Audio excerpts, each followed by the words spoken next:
बिस्मिल्लाहिर्रहमानिर्रहीम। मुअज़्ज़ज़ सामीन, अज़ीज़ तलबा, कैसे हैं आप? तबीयत से ठीक है? उम्मीद है कि हमारा ये जो हालिया न्यूर है, हालात जंग की वजह से फ्यूल मैनेजमेंट के तौर पे गवर्नमेंट ऑफ पंजाब की तरफ से हदायत हैं कि वर्क फ्राम होम और तलबा को घर में ही फैसिलिटेट किया जाए। इसी न्यूर के साथ हमारी एक लेक्चर की सीरीज जारी है, जिसमें हमने पिछले दिनों में बैटरी की टाइप डिस्कस किया। उसके साथ हमने बेसिक वायरिंग सर्किट भी आप लोगों को एक्सप्लेन किया और प्रैक्टिकली भी डेमोन्स्ट्रेशन दी, जिसका आप लोगों की तरफ से बड़ा अच्छा रिस्पॉन्स आया।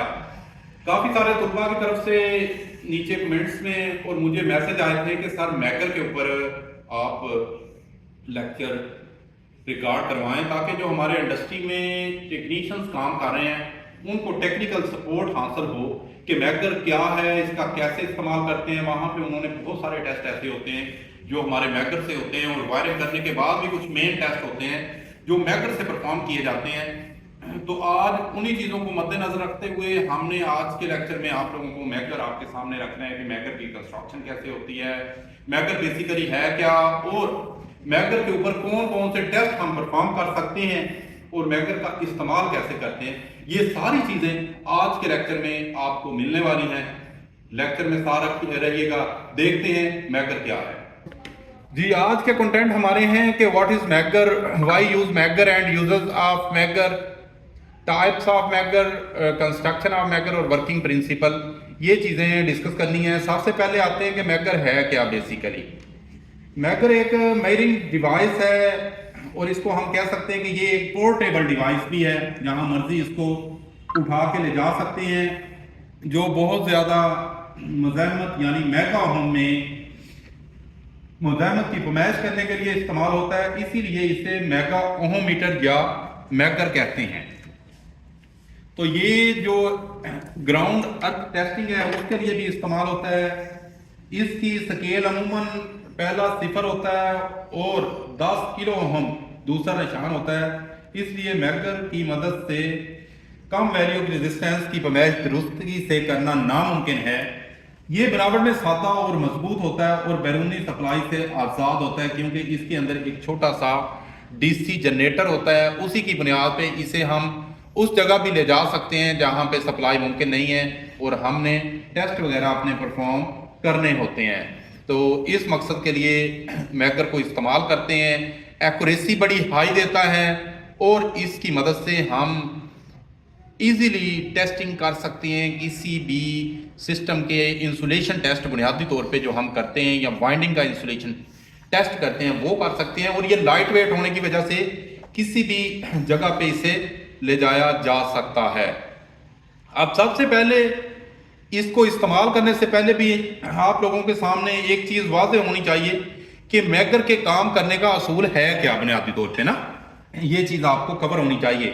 मैकर बुनियादी तौर पे इस असूल पे काम करता है कि जब किसी मकनातीसी मैदान में एक मैग्नेटिक फील्ड बनाया है, उसमें करंट बरदार कंडक्टर या कॉइल रखा जाता है, जैसा फैराडे लॉ में भी हमने पढ़ा है। तो कंडक्टर पर एक टार्क अमल करता है जो कंडक्टर को अपने महवर पर घुमाने की कोशिश करता है। इसका भी पॉइंटर वगैरह इसी तरह होता है।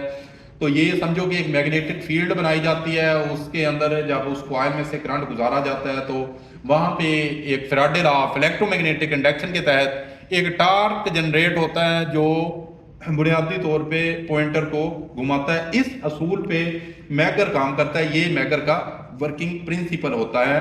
अब आते हैं कि मैकर को क्यों यूज किया जाता है। ये बेसिकली इलेक्ट्रिकल सिस्टम की इंसुलेशन चेक करने के लिए किया जाता है। हमारी ख्वाहिश होती है कि कोई भी इलेक्ट्रिकल सिस्टम है, अगर उसकी कंटिन्यूटी दे रहा है तो उसकी इंसुलेशन जो है वो कम से कम हो और हमें कॉस्टली ना पड़े। ठीक है, तो एरर भी हम यूज़ करते हैं कि जनाब एरर भी इंसुलेशन मेजर करते हुए कम से कम आए। लीकेज करंट को भी डिटरमाइन किया जाता है कि इंसुलेशन की वजह से लीकेज करंट कितनी चल रही है सिस्टम की। ये सारी ऐसी चीज़ें होती हैं जिसका दारोमदार, जिसका इफेक्ट हमारे सिस्टम की एफिशिएंसी पे पड़ता है। तो ये चीज़ें हमें आम तौर पे देखने की ज़रूरत होती है, इसलिए मैकर को इस्तेमाल किया जाता है। ठीक है। बेसिकली मैगर की इकसाम जो दो तरह की होती हैं, एक electronic type battery operated megger होता है और दूसरा नॉर्मली जो अपना जिसको हम कहते हैं कि मैनुअल टाइप या हैंडल ऑपरेटेड, उसको घुमा के उसके अंदर एक छोटा जनरेटर लगा होता है बैटरी की जगह पे, तो वो वहाँ से वोल्टेज जनरेट किए जाते हैं। वोल्टेज जनरेट करके हम सर्किट के अंदर उसको इस्तेमाल करते हैं। इलेक्ट्रॉनिक टाइम मैगर की डायग्राम तस्वीर आपके सामने है, ज़रा क्लोज करें जी, तस्वीर के ऊपर फोकस करें। इसमें देखें आपको सामने डिजिटल डिस्प्ले नज़र आ रहा होगा चीज़ का वाज़े तौर पे, ठीक है। उसके साथ साथ आपको वायर लीड्स नज़र आ रही होंगी, यहाँ पे ये देखें लीड्स भी लगाई जाती हैं। ये इसके पीछे लीड्स लगी होती हैं जो कि 2 टर्मिनल इसके होते हैं। फिर सिलेक्शन स्विच, ये सिलेक्टर स्विच होते हैं, मुख्तलिफ रेंज इसकी सिलेक्ट करने के लिए ये सिलेक्टर स्विच इस्तेमाल किए जाते हैं। उसके बाद आपको इंडिकेटर्स नज़र आ रहे होंगे, ये इसका इंडिकेटर है जिसके ऊपर ये इंडिकेशन भी देता है, ठीक है। तो ये चीज़ें इलेक्ट्रॉनिक टाइप जो मैकर होता है उसकी ये चीज़ें पाई जाती हैं। यहाँ पे आप लीड्स वगैरह लगाते हैं, नॉब्स बनी हुई हैं जो कि इसको अंदरूनी तौर पे कनेक्टेड होती हैं और ये इसके डायल के ज़रिए इसकी वैल्यू फराहम की जाती है। ये इलेक्ट्रॉनिक टाइप मैगर है जो बैटरी ऑपरेटेड होता है। हैंड ऑपरेटेड मैगर आपके सामने है। हैंड ऑपरेटेड मैगर के बेसिकली जो हिस्से होते हैं, एक इसका टेस्ट टर्मिनल ई और एल, ये ई और एल दो इसके टेस्ट टर्मिनल होते हैं जहाँ पे हम लीड्स लगा के इसको टेस्ट करते हैं, आगे जाकर बताते हैं कि इसको टेस्ट भी कैसे करने हैं। उसके साथ इसका हैंडल होता है लगाया हुआ, ये आप देख रहे हैं हैंडल होता है जो कि जनरेटर के तौर पे इस्तेमाल करते हैं, जिससे हम इस हैंडल को घुमा के जनरेटर घूमता है और यहाँ पे वो वोल्टेज पैदा करता है जिसको हम टेस्ट के अंदर फैलाते हैं। तीसरा डायल और पॉइंटर है। ये डायल और पॉइंटर इसका हिस्सा है। यहाँ पे ये वैल्यू एक तरफ इन्फिनिटी होती है, एक तरफ ज़ीरो होती है। तो वो भी आपको बताते हैं कि ज़ीरो जब वैल्यू देता है उसका मतलब ज़ीरो रेजिस्टेंस है, यानी कि सर्किट की कंटिन्यूटी ओके है। जब ओपन सर्किट हो तो उसकी इन्फिनाइट रेजिस्टेंस देता है। तो ये यहाँ पे डायल और पॉइंटर पे ज़ाहिर किया जाता है। फिर बॉडी या केसिंग है, ये सारी इसके ऊपर बॉडी दी होती है, अंदर इसका सिस्टम है ये होती है मौजूद। फिर डीसी जनरेटर इसके अंदर पाया जाता है, ये जो हैंडल जिसके साथ लगा हुआ है वो डीसी जनरेटर है। और इसके अंदर बुनियादी तौर पे एक मेगा ओम मीटर लगा होता है, ओम मीटर ही लगाया जाता है जिसको जनरेटर से हम वोल्टेज फराहम करते हैं। तो ये चीज़ें इसकी होती हैं। तो इसमें बेसिकली क्या होता है कि जनाब जनरेटर के मतवाजी में कॉइल लगाई जाती है जिसको घुमाने से वोल्टेज पैदा होते हैं। तो इस कॉइल के सीरीज में एक करंट को महदूद करने वाली रेजिस्टेंस लगाई जाती है जो कॉइल ए में से जनरेटर के वोल्टेज के बराह रास्त मुतनासिब होती है। दूसरी तरफ डिफ्लेक्टिंग के लिए एक और कॉइल लगाई जाती है, फिर उसको जनरेटर आर्मेचर की जनाब रेजिस्टेंस और नामालूम रेजिस्टेंस के सीरीज में जोड़ दिया जाता है। R1 और R2, सॉरी आगे यहाँ पे ये दिखाएं, ठीक है जी। यहाँ पे R और R डैश है। R2 करंट कॉइल में से गुजरने वाली करंट को महदूद करने के काम आती है, ये यहाँ पे, ठीक है जी, इससे गुजरती है। फिर यहाँ पे तो जब मैगर को खास तौर पर उस वक्त जब मैगर के टर्मिनल को बाहम शार्ट किया जाता है, इसके अलावा मैगर की रेंज को भी कंट्रोल किया जाता है। तो इससे फिर वो पॉइंटर के अंदर जनाब जितनी करंट की वैल्यू में फ़र्क आ रहा होता है वो डिफ्लेक्शन देती है। तो यहाँ पे हमारे वोल्टेज ड्रॉप के ज़रिए हमें रेजिस्टेंस शो होती है। ये देखें, ये इसके जनाब दो टर्मिनल है, यहाँ पे जनरेटर को घुमाते हैं तो यहाँ पे वोल्टेज पैदा होते हैं जो कि इस सर्किट को मिलते हैं। और यहाँ पे अंदर जब इस सर्किट में से करंट गुजरती है तो यहाँ पे टार्क पैदा होता है, जो टार्क स्पिंडल के ऊपर असर करता है और हमारा पॉइंटर यहाँ से घूमता है। ये स्केल दिखाया गया है, यहाँ पे इन्फिनिटी है, एक तरफ ज़ीरो है। तो ये यहाँ पे हमें डिफ्लेक्शन देता है जिसका वर्किंग प्रिंसिपल आपको मैंने स्टार्ट में बताया है। तो इससे काम क्या लेते हैं मैगर से? आमतौर पे इलेक्ट्रिकल इंस्टॉलेशन की insulation resistance, short circuit, continuity और ओपन सर्किट टेस्ट करने के लिए इसको इस्तेमाल किया जाता है। मशीनों की इंसुलेशन रेजिस्टेंस चेक करने के लिए भी इस्तेमाल कर सकते हैं। ग्राउंड फॉल्ट के लिए भी, बेसिकली ये रेजिस्टेंस चेक करते हैं ना सिस्टम की कितनी है, ग्राउंड फॉल्ट को चेक करने के लिए भी इस्तेमाल कर सकते हैं। शॉर्ट सर्किट का पता लगाने के लिए भी, फेज टू फेज और फेज टू ग्राउंड टेस्ट के लिए भी मैगर का इस्तेमाल किया जाता है। वर्किंग प्रिंसिपल आपको मैंने पहले बयान कर दिया है।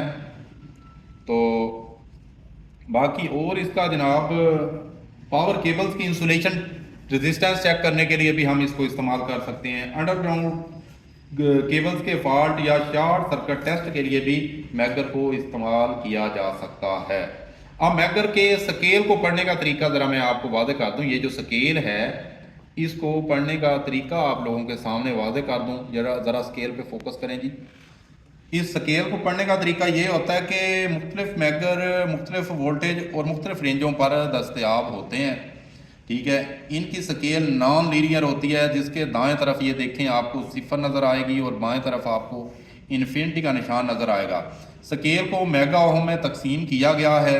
ये स्केल 0 वाली साइड पे निस्बतन खुली होती है और इन्फिनिटी वाली साइड पे जाके देखेंगे आप तंग हो जाती है।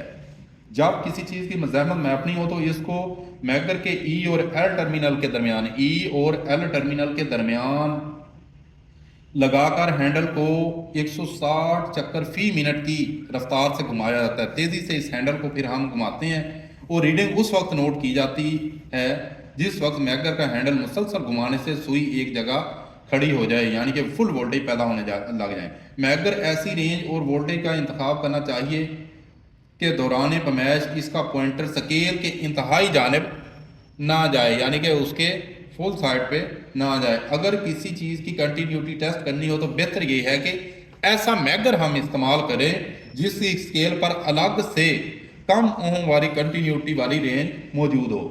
तो जनाब मैगर के ये असूल होते हैं। इससे आमतौर पे ज़्यादातर जो टेस्ट किए जाते हैं कंटिन्यूटी या तसलसल टेस्ट करते हैं, ओपन सर्किट टेस्ट भी करते हैं और शॉर्ट सर्किट टेस्ट भी इससे हम कर सकते हैं। तो ये तरीक़ाकार होता है मैगर को इस्तेमाल करने का। तो आप लोग उम्मीद है कि अच्छी तरह से समझ गए होंगे। नेक्स्ट आगे आपको एक शॉर्ट सर्किट टेस्ट की डायग्राम आपको हम वाज़ेह करते हैं, तो वो भी आप देख लीजिएगा। ये एक शॉर्ट सर्किट के अंदर हमने मैगर अटैच किया है, ये देखें मेन बोर्ड के साथ अटैच किया और तमाम स्विचेस को ऑन करके, ठीक है जी, बल्ब्स वगैरह को उतार देते होते हैं तो हमें पता चल जाता है कहीं पे शॉर्ट सर्किट तो नहीं है, क्योंकि बल्ब उतरे हुए हैं। देखें ओपन सर्किट होना चाहिए। स्विच वगैरह ऑन करके हम अपनी पूरी वायरिंग को इसके ज़रिए टेस्ट कर सकते होते हैं। तो ये शॉर्ट सर्किट टेस्ट इससे परफॉर्म किया जाता है। नेक्स्ट हम इंशाल्लाह कोशिश करेंगे मज़ीद आपको मेजरिंग इंस्ट्रूमेंट्स की इसी तरह से डेमोस्ट्रेशन आप लोगों के साथ शेयर करते रहें। अपना बहुत सा ख्याल रखिएगा। मिलेंगे अपने नेक्स्ट लेक्चर में। अल्लाह हाफिज़।